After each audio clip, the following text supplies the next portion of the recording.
여러분의 청춘은 푸른 봄을 맞이하고 있으신가요? 아쉽게도 제대로 된 청춘 시절을 누리고 계시지 못하는 분들이 많은 것 같은데요. 네, 그렇습니다. 행정부의 무능함, 기득권 세대들의 비겁함, 경제체제의 편협함 등 여러 가지 이유로 인해 대한민국의 수많은 청춘들이 고통받고 있다고 합니다. 청춘록에서는 대한민국의 이러한 청춘들의 상황을 가감없이 드러내보고자 합니다. 오늘의 주제는 과연 무엇일까요? 영상을 통해 오늘의 주제 만나보시겠습니다. 부모의 재산에 따라서 자식들의 계급이 금수저와 은수저 그리고 흙수저 등으로 갈린다는 이른바 수저계급론을 한 번쯤 들어보셨을 것 같습니다. 젊은이들의 푸념이나 냉소쯤으로 여겨지던 이 내용을 실제 뒷받침하는 연구 결과가 나왔습니다. 이윤석 기자입니다.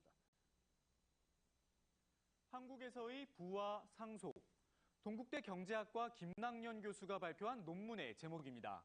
김 교수의 분석 결과 개인의 전체 재산 가운데 상속이나 증여분이 차지하는 비중이 1980년대엔 27%에 불과했지만 2000년대엔 42%까지 늘어난 것으로 나타났습니다. 개인이 노력해 축적한 재산의 비중은 점점 줄고 부모에게 물려받은 재산의 비중이 상대적으로 더 커졌다는 의미입니다. 그렇다면 왜 이런 결과가 나오게 된 걸까요? 우리나라는 1970년대부터 2000년대까지는 경제 성장률이 연평균 9%에 가까울 정도로 고성장 시대였습니다. 일자리가 풍부하고 저축률도 높아 개인의 노력만으로도 부의 축적이 가능했습니다. 하지만 2000년대 이후 저성장 국면에 진입하면서 상황이 달라졌습니다. 저축률이 떨어지고 개인의 노력만으론 부를 쌓기가 어려워진 겁니다. 김 교수는 이제부터가 시작이라며 앞으로 이런 추세가 더 심화될 것이라고 전망했습니다. 이른바 흙수저와 금수저의 격차가 앞으로 다이아몬드 수저로까지 벌어질 수도 있다는 주장입니다. 개인의 노력만으론 부를 쌓기엔 한계가 있는 사회, 정권마다 달라지는 보여주기식 대책이 아닌 한 세대를 내다보는 큰 정책이 필요한 시점입니다. JTBC 이윤석입니다. 한우는 육질에 따라 등급을 매깁니다. 그런데 소고기가 아니라 사람에게도 등급이 매겨진다면 어떨까요? 요즘 청춘 세대 사이에서 인간 등급표가 유행하고 있죠.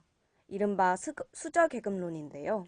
지금이 조선시대 계급사회도 아니고 사람들을 계급에 따라 나눈다는 것이 좀 의아한데요.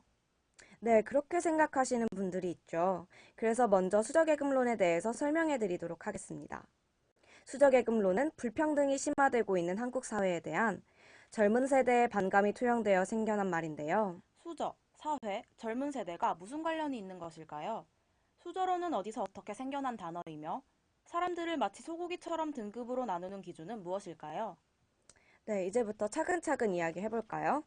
수저로는 과거 유럽 귀족층에서 은식기를 사용하고 태어나자마자 어머니 대신 유모가 젖을 은수저로 먹이던 풍습에서 비롯된 말인데요. 아, 그럼 은수저로 젖을 먹이던 모습으로 인해 금수저, 은수저, 동수저, 흙수저와 같은 수저를 사람에 빗대는 사회가 생겨난 것인가요?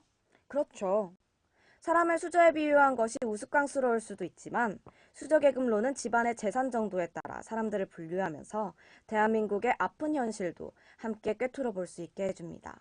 와, 그 현실이 무엇인가요? 굉장히 궁금한데요.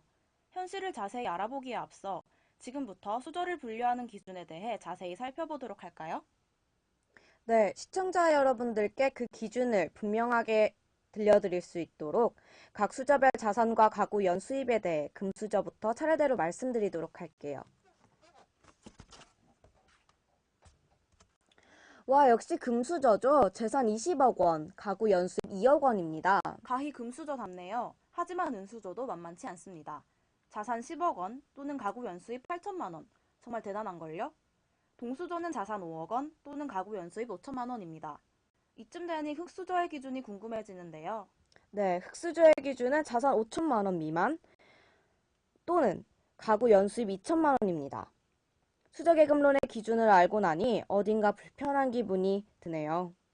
그렇지만 이 기회로 인해 수저계급론의 개념을 잘 알게 되었습니다. 하지만 개념만으로는 수저계급론을 완벽히 이해하기는 쉽지 않습니다. 수저계급론을 더 자세히 알아보기 위해 2030 세대들의 수저계급론 논란과 관련해 청년 기자 이채빈 씨가 전문가 최영서 씨를 직접 만나보고 왔는데요. 그 인터뷰 바로 만나보시겠습니다. 여러분 안녕하세요. 청년기자 이채빈입니다. 제 옆에는 최영서 박사님이 나와 계신데요. 요즘 한국 사회에서 화제가 되고 있는 수저계급론과 관련해 인터뷰 나눠보도록 하겠습니다. 최영서 박사님 안녕하세요. 네, 안녕하세요. 저는 요즘 사람들의 입에 자주 오르내리는 수저계급론에 대해 연구하고 있습니다. 네, 저는 몇 년 전까지만 해도 계급론이 다시 대두될 것이라고는 상상도 하지 못했습니다. 특히 수저계급론이 생겨나게 될 것이라고는 눈꼽만큼도 상상하지 못했네요. 휴, 하지만 요즘 한국 사회를 보면 수저계급론이 정말 뼈저리게 느껴집니다. 제 이야기를 너무 장황하게 늘어났나요? 제 이야기는 각설하고 수저계급론과 관련해 몇 가지 질문을 드릴게요. 먼저 수저계급론이 탄생하게 된 배경에 대해 말씀해 주시겠어요? 제가 밤낮으로 연구에 몰두하면서 내린 결론인데 88만 원 세대, 삼포 세대 등으로 불리면서 사회생활에 어려움을 겪은 다수의 2030 세대들이 노력해도 바뀌는 게 없다, 이런 생각을 하면서 수저계급론에 대한 얘기가 나온 것 같습니다. 네, 아무리 열심히 해도 달라지지 않는 이유는 대물림 현상 때문인데요. 부모의 든든한 재력이 없다면 삶의 질이 나아질 수 없다고 하죠. 이에 대해서는 어떻게 생각하시나요? 많은 청년들에게는 좀 암울한 이야기가 될 수도 있는데 실제로 2015년 3월에 서울대 사회복지연구소에서 발표한 논문에 따르면 가구 소득이 높을수록 자녀 교육 수준도 높고 그게 또 결국엔 질 좋은 취업 문제로 연결되는 거라고 하네요. 또 다른 연구 결과 화면으로 한번 만나보시겠습니다. 가난도 잘만 갈고 닦으면 보석이 된다. 글쎄, 아무런 이야기지만 숫자는 이렇게 말해. 뱃살은 소득과 거꾸로 간다. 부자들과 가난한 사람들의 비만율 격차는 점점 증가하고 있지. 그런데 가난이 건강만 바꾸는 게 아니야. 뇌까지 바꾼다고. 2015년 3월 네이처 뉴로사이언스지에 실린 논문. 미국 여러 도시에서 어린이와 청소년 1000여 명의 뇌를 들여다봤는데 부잣집 아이들의 대뇌피질 면적이 가난한 집 아이들보다 6% 넓었어. 대학을 졸업한 부모의 아이들은 고등학교를 졸업한 부모의 아이들보다 3%더 넓었고 대뇌피질이 뭐냐? 대뇌 가장 표면에 있는 고차원 인지 처리를 하는 곳. 한마디로 부잣집 아이들, 학력이 좋은 부모의 아이들의 기억, 집중, 사고, 언어 능력이 그렇지 않은 아이들보다 상대적으로 뛰어났다는 거야. 심지어 가난하면 IQ를 떨어뜨린다는 연구까지 있어. 쇼핑하러 온 사람들 400명을 무작위로 뽑고 연소득이 7만 달러 이상인 사람, 2만 달러 이하인 사람으로 나눈 뒤에 간단한 논리 테스트랑 인지 능력 테스트를 보도록 했어. 돈과 관계가 있는 문제들이었는데 실험 참가자로 하여금 문제를 해결할 때 자신의 소득 수준이 영향을 미치게끔 한 거지. 예를 들면 당신의 차가 고장이 났는데 수리비가 150달러 또는 1,500달러가 나왔다. 이 비용을 어떻게 처리하겠는가? 라는 질문이나 회사가 어려워서 당신의 급여를 5% 또는 15% 삭감할 상황에 놓였다면 지금의 생활 수준을 유지할 수 있겠는가? 같은 질문들이었지. 결과는 어땠을까? 소득이 높은 사람일수록 돈을 사용하는데 현명한 결정을 했을 뿐 아니라 테스트, 인지능력 테스트에서도 모두 좋은 성적을 냈어. 연소득이 높은 사람과 낮은 사람의 문제 해결력은 무려 2배 가까이 차이가 났지. 빚을 갚아야 한다는 스트레스, 돈을 많이 주는 일자리를 찾아야 한다는 걱정, 이미 과부하된 내가 더 이상 생산적인 일을 못하도록 방해해. 내가 쉽게 명령하지 못하니까 인지할 수 있는 범위가 작아지고 그래서 납득하기 어려운 판단을 계속해서 내린 거지. 가난에 대한 해결책은 가난이 뇌를 지배하고 있다. 여기서 시작해야 할지도 몰라. 가난한 사람들이 돈 걱정으로 놓치는 모자란 부분을 정책이 채워줘야 하는 거고. 세월의 무게가 덧대면 덧댈수록 소득 격차가 벌어지는 세상에서 가난을 잘 갈고 닦으면 보석이 되는 세상은 언제쯤 올 수 있을까? 연구 결과가 너무 현실적이어서 한편으로는 마음이 불편한 것 같네요. 마지막으로 박사님께서 생각하시기에 수저계급론이라는 단어가 이렇게까지 화제가 될 수 있었던 요인이 무엇이라고 생각하시나요? 노력 여하에 상관없이 계층이 이미 정해져 있고 단순히 자조적으로 만들어낸 단어가 아니라 현실을 뼈아프게 반영하고 있기 때문이라고 생각합니다. 네, 문자는 그 시대를 반영한다는 말이 있듯 수저계급론은 더 이상 단순한 신조어가 아닌 것 같습니다. 오늘 인터뷰 정말 감사합니다. 네, 안녕히 계세요. 두 분 모두 이곳까지 오시느라 정말 고생 많으셨습니다. 여러분들이 저희 결혼정보회사를 믿고 맡기신 만큼 저희가 정말 책임지고 여러분들의 운명의 짝을 찾으실 수 있도록 저희가 꼭 도와드릴게요. 감사합니다. 말씀만 들어도 정말 든든하네요. 저 이제 더 이상 여기 아니면 찾아갈 회사가 없습니다. 잘 부탁드려요. 네, 막 감사하다는 인사는 나중에 하셔도 나중에 많이 하실 테니 지금은 일단 안 하시는 게 편하실 것 같고요. 네, 두 분 모두 저희에게 보내주셨던 결혼 각자에 관한 그런 정보가 있는데요. 결혼이라는 게 대학 입시가 아니잖아요. 그러니까 이런 서류만으로는 결혼을 할 수 없겠죠. 그렇죠. 거짓말을 했는지 안 했는지는 자기소개서만으로는 알 수가 없는데 누가 그런 바보 같은 짓을 하겠습니까? 아, 물론 제가 거짓말을 했다는 건 아니고요. 네, 특히나 제 옆에 두 분처럼 결혼정보 회사를 찾는 분들은 상대에 대한 객관적인 정보, 그러니까 팩트만을 중요시하게 되는데요. 이제부터 그 팩트를 알기 위해 몇 가지 질문들을 두 분께 드릴 테니 제 질문을 듣고 각자 앞에 놓여진 OX 판넬을 들어주시면 됩니다. 근데 대답하기 곤란한 질문은 안 나오죠? 뭐 예를 들어 부모님 직업이라던가 제 주위 사람 관련된 거요. 네, 주위 사람과 관련된 질문은 일체 드리지 않습니다. 오로지 이채빈이라는 사람이 어떤 사람인지를 드러낼 수 있는 간단한 질문들만 드릴 거예요. 첫 번째 질문 드릴게요. 1번. 재산 내역이 50에서 60억 원 이상이다. 하나, 둘, 셋. 50억 원에서 60억 원. 기준이 뭐죠? 기준을 너무 낮게 잡으신 것 같은데. 네, 그건 저희 회사만의 기준이니까 막 자세하게 말씀드릴 순 없고요. 서화연 씨는 O를, 이채민 씨는 X를 들어주셨습니다. 그럼 바로 다음 질문 드리겠습니다. 2번. 스카이 대학 출신이다. 하나, 둘, 셋. 비록 제가 대학을 못 갔지만 공부를 못하진 않았습니다. 전교에서 1, 2등은 했었다고요. 근데 그런 성적이라면 스카이 대학에 충분히 갈 수 있었을 텐데 왜 안 가신 거죠? 저기요, 말이 틀리신 것 같은데요? 안 간 게 아니라 못 간 것 같은데.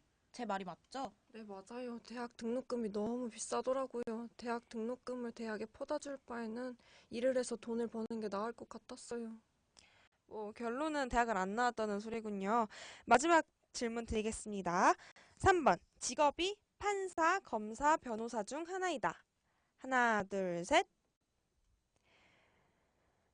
네, 질문을 3개밖에 안 드렸는데 등급이 확실히 보이네요. 그럼 두 분의 등급 발표하겠습니다.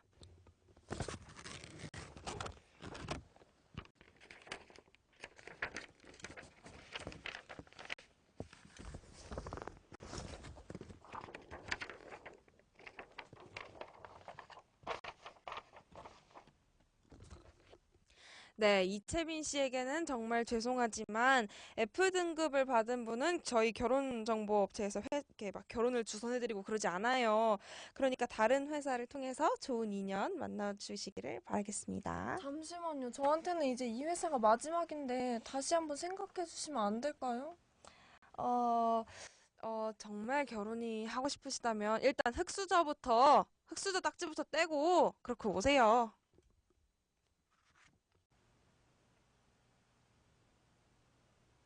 야, 얘들아, 이거 흑수저 빙고판이거든? 우리 한번 해볼래? 홍수저 빙고판? 이거 어떻게 하는 건데? 이제 게임에서까지 흑수저를 따지네. 나 이거 들어봤다. 이거 여기 동그라미가 많을수록 막 흑수저인 거 그런 걸걸? 맞아. 이거 인터넷에서 봐서 갖고 왔거든? 우리도 한번 해볼래?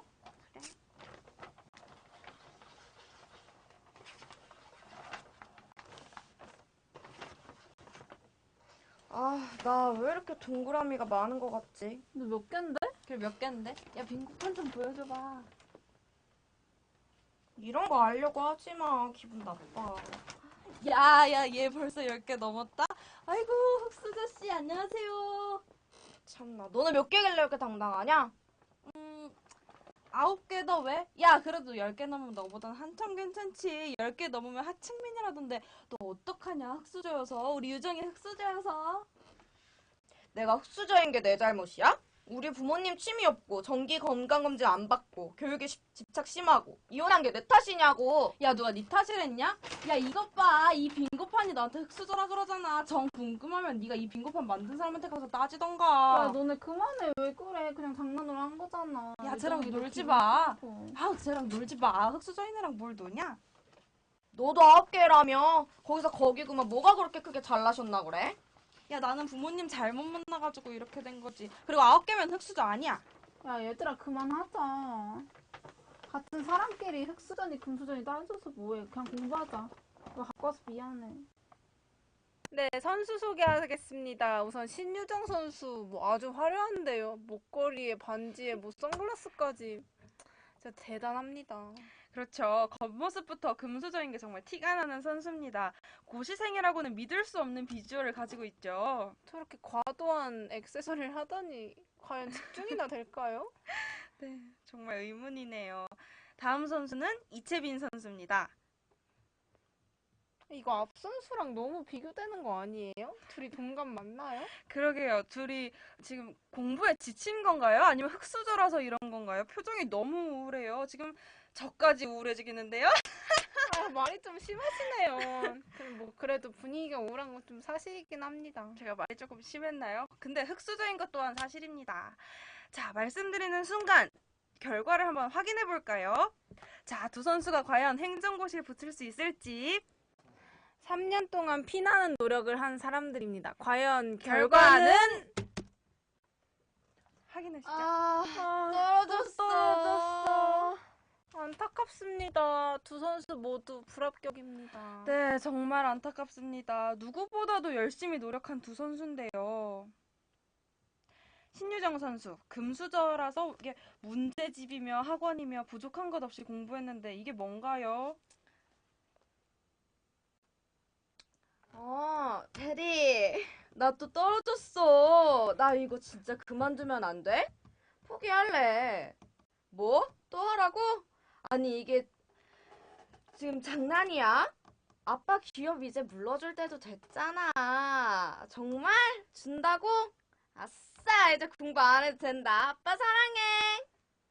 아, 진짜 믿는 구석이 있었어요. 그렇죠. 역시 금수저. 기업을 물려받다니 진짜 부럽습니다. 아, 이채빈 선수는 뭐 하고 있죠? 또 떨어졌네. 벌써 3번째야. 시험 준비를 하지 말걸. 괜히 준비는 한다고 빚만 지고. 나 같은 게 무슨 공무원 시험 준비를 한다고. 일자리는 알아봐야지. 네, 흑수저 이채빈 선수 돈 때문에 하고 싶었던 공부도 못하고 일자리를 알아보네요.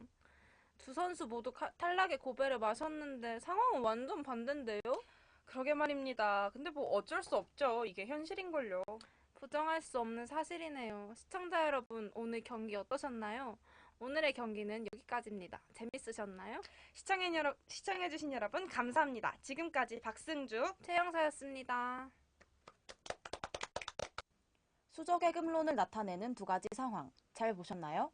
수저계급론에 대해 충분히 이해하는 시간이 되셨을 것 같은데요.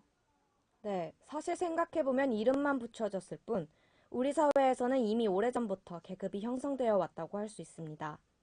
중고등학교 시절부터 매겨진 성적에 따른 등급, 대학 서열화, 고소득 수입을 올리는 직장 순위, 결혼정보회사 등급표 등 학벌과 소득으로 계층을 나누고 계층 간의 이동은 점점 어려워진다는 기사는 언제 어디서나 접할 수 있었습니다. 하지만 한 인간을 수저라는 물건에 빗대어 극단적으로 표현한 것은 최근의 상황이 더욱 의미하는 듯합니다. 부는 대물림되고 평범한 청년들은 기회를 얻을 수조차 없어 좌절하죠. 맞습니다. 현 상황을 단순히 예전부터 존재했던 계급사회의 연장선이라고만 치부할 수 있을까? 하는 의문이 드는데요. 불평등 수치가 한계에 다다랐다고 생각됩니다. 누군가는 개인이 마음을 다잡고 더 노력하면 된다고 말합니다. 야, 그건 너의 노력이 부족했기 때문이야. 젊어서 고생은 사서도 한다는데 더 열심히 살아보란 말이야. 주로 기득권층이 하는 말이죠. 하지만 더 노력한다고 해서 과연 무언가 달라질 수 있는가라는 청년들의 질문에 대한 답을 누군가는 나서서 해야 할 때인 것 같습니다. 네, 오늘의 청춘록, 만나보신 주제는 수저계급론이었습니다. 청춘들이 푸르는 봄을 맞이할 수 있는 날까지 청춘록은 계속됩니다.